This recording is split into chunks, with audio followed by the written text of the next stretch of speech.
the one time I was going to be the farthest away place on the edge of the earth, Rapa Nui, Easter Island, that finally all of this stuff would break about Giza. I've known about what everybody's finding out about now for a while, friends with Trevor Grossi, and then became aware of the release from the Italian scans. And everything right now, everybody's got their hair on fire about this, but this is a teachable moment because my new channel, my new portal, Mortals of Earth, is basically about how we store, organize, and process information. And this is a really good example of how we're getting it wrong. You know, every bit of information is valuable. And even if it's wrong, bits of logic that can go into it might inform something else. So immediately trying to stripe something or label it or rate it is probably the worst thing we can do for not only information, but for civilization and for the knowledge of mankind. So what I'd like to say to the people that are kind of jumping into this right away and kind of staking their reputations on labeling things right away as a hoax or funny or putting down the researchers, might want to hold off a bit. These are not the only scans. And just imagine if these are available to civilians, what the governments and the intelligence organizations have had for a lot of years. Now, I also will say that there are other scans as well and other technologies that show other structures in that area. And I wish I could tell you more, but I won't, because all of you knuckleheads that are supposed to be researchers haven't even noticed that this stuff has been on the internet for months. Not this particular one, but other information regarding the Giza plateau and things that are being hidden in Egypt. Not to be abrupt, but we're all used to making these snap judgments, and people like to be right. In fact, people hate to be wrong. People will get angry at being wrong. Knowledge is not part of us. It doesn't make us who we are. Knowledge is there for us to look at and grow from and make judgments. And so let me just say, you don't have to trust me. You can go on YouTube and search for Trevor Grossi. He's got 3 films up there. All 3 of those are showing things that nobody has seen before and that are paradigm breaking. If you've been studying ancient civilizations and ancient technology, it's not going to be a surprise to you, especially the things that you're seeing in the first 3 films. Well, the 3rd film's crazy, you know, what the scans he's showing there, but there's a narrative and it's been actively suppressed. And the way that it's done is because we're all forced into this mainstream. And if it doesn't fit into that, you know, it's crazy, it's pseudoscience, it's half-baked, it's whatever. And that's exactly what I see happening here. The Italian team hasn't even got their entire study translated to other languages yet. The abstract just came out in English. Well, press release was on the 15th, which was about 5 days ago. Then I happened to watch my friend Trevor get raked over the coals for actually bringing what's critical to civilization. See, what's been happening is, and it's evident from the first 3 films, and actually since then, William Brown, who works with Trevor, and also their friend Richard Gabriel, have brought out films of things that have been actively suppressed. In fact, it gets even worse. You know, there's intrigue, murder of 12 people to hide the discovery of a sarcophagus that held a not very human body. Our human narrative has been tightly controlled, and it doesn't change the important things for us to know what's real, but the people that are in charge of things think that we can't handle the truth. And I'm starting this channel with the hopes that we can evolve human thinking and our organization of knowledge to a new model. So the information from Khafre will evolve, and maybe someday we'll learn that that's not really the name of that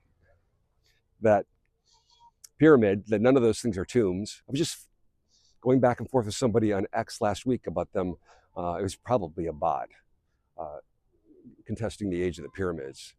If you look at a lot of what that is based on, it's the dynastics heavily used and responded to those massive sites. Just like here in Easter Island, you'll see the Ahus that the Moais are on that have polygonal rocks that look just like Peru that are, uh, you know, 14 tons. And these are people that didn't even have bronze. They're working with Stone Age technology. Not that they weren't brilliant astronomers and navigators and farmers. I'm here in the Garden of Eden, and I'm apparently allergic to it. So that's why my voice sounds a little funny. So please forgive me. Anyway, so this is kind of like the first TikTok CapCut live for Mortals of Earth. Check out the webpage mortalsoferarth.com. It's going to give you a layout and an idea of this new way to organize human knowledge, and it might take a minute to pick up. I'm also creating a video with some 3D graphics to kind of help everybody get the concept, but it'll be a revolution in the way we handle knowledge. And it has nothing to do with AI, other than AI could probably help organize and inform it. But AI basically has the same garbage that we've been fed for centuries. It's the same narrative. So to depend on it to break paradigms, if you're using it for a logic or logic structure, as long as you can recognize the biases, it could be valuable. But that's one thing that I want to do with this new model is I want to actually identify biases. I want to get tools that will also search out biases, because biases are valuable. If we know biases exist and we can call them out, we can use them. Let's say we could take something that's biased in a very negative way, process everything, and then reverse that and look at that. And anyway, all that is going to be in the book and on the video coming. Book title, still going around in circles. Just keep an eye on the webpage. Godspeed, Trevor, William, Richard. This is the only way that we're going to break through this sequestering of knowledge, especially in these ancient sites like in Egypt. International organizations like UNESCO, these organizations that are meant to preserve and save these sites for mankind, there's so much evidence that there's good people, but there's some bad people, and there's some bad stuff going on. Just actually, if you look at the videos that Richard Gabriel has of the Temple of the Bird, he was able to video it before the Egyptian authorities got in there. And now Trevor happened a couple years later to get through the locked door that was left open and get some images, because they're building a restaurant kind of right over top of it. And everything in it's smashed, destroyed, and stolen. And this is what happens. There's not really any scrutiny. Nobody's following up. Nobody's watching. And these are not just, Egyptian or Rapa Nui or Asian or Indian or Native American or African. These are sites for all of mankind. When we can have a clear look at our origins, it'll help us all understand each other better. And it'll help us to move along. Right now, we're inside of a control system that keeps our minds squeezed down. And once we evolve out of that, there's no controlling us. We're going to see the truth. It's going to be apparent, because if you have a dynamic knowledge system, the things that connect, that are peer reviewed, will draw together and become more weighted. The things that have less weight, oh, it's a tomb, are going to fade out to the edges in this big toroidal shape. So when we have a new story like this break, instead of having us, have to judge, it's good, it's bad, it's false, it's true, it's, half baked, it's totally whatever. Instead of having these binaries, it can go up here, and maybe it's dark blue on the outside of this toroid. And then as other studies, other videos, other measurements connect to it, they shoot a neuron across and bring it in closer. And maybe as closer it gets to the middle, it becomes redder. And then some more information comes out, and maybe there's a study and it brings more, and that shoots a neuron out and pulls it in a little closer. Only it doesn't ever go in the center. Our toroid is open in the center because we want to avoid these orthodoxies like we have today. Knowledge is fluid, and we need to have a dynamic model. We all know of cases where things were thought to be true that we now know are false, and vice versa. So this is a really good example of something like that that is actually super important for civilization and our global culture and our entire existence. There's been too much covered up for too long, and let's just take this age of a reveal out for a ride, okay?